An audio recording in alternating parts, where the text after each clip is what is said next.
On the sixth day, the voice grew still. The angels leaned closer, their radiance dimming in anticipation. The Creator knelt upon the soil, his hands gathering the dust. Red and raw, with care beyond imagining, he shaped the wet earth, molding a form of man both fragile and mighty. Fingers traced the curve of a brow, the line of a jaw, the hollow of a chest. Then he breathed, a gust of wind, warm and alive, carrying the spark of eternity. The dust stirred, and Adam opened his eyes. Ada, thus with awe, had beheld his Creator.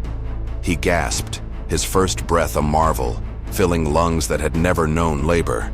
The world blazed before him, hills rolling into the distance, rivers glinting like threads of light, trees towering like sentinels of a kingdom without end.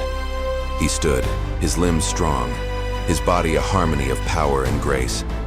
His skin glowed with the ruddy tint of life, his stature lofty. He laughed, and the sound rang through the garden, a bell tolling the dawn of man. The angels shouted for joy, their song a thunderclap that rolled across the stars. But the Creator's work was not complete. Adam roamed the garden, his hands brushing the bark of ancient tree. Creatures came to him, great and small, fierce and gentle, drawn by a bond they could not name. He spoke, and they listened. Lion, he called the beast with eyes of flame, and it roared its assent. Eagle, he named the bird that pierced the sky, and it cried in triumph. Serpent, he said to the creature of shimmering scales, and it glided away, a ribbon of gold in the green. Each name was a gift, a thread tying, yet as the sun dipped low, painting the sky in hues of fire, Adam felt an ache, a hollow he could not place. The lion had its mate, the eagle its pair, but he stood alone. The garden was vast, its wonders endless, yet something was missing.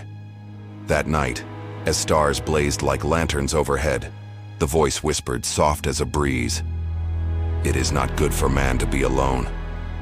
Adam slept, and in his dreams he felt a tug, a gentle parting, a piece of himself drawn away. Eve stood by the river, her form bathed in a halo of light. Her hair flowed like a cascade of midnight, catching the sun in glints of gold.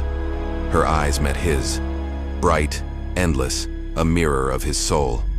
She stepped forward, her movements fluid as the wind, and smiled. The world held its breath. The birds fell silent, the breeze stilled. "I am Eve," she said, her voice a melody that matched the water's song. "And you are Adam." He reached for her, his hand trembling, not from weakness, but from the weight of recognition. She was his own, born of his flesh, yet wholly her own. Their fingers touched, and a warmth surged through them, a bond deeper than the roots of the oldest tree. Around them, light flared, a garment of radiance. They were clothed in glory, untainted by shadow, their forms noble and pure. The garden welcomed them, its paths unfolding like a story yet unwritten.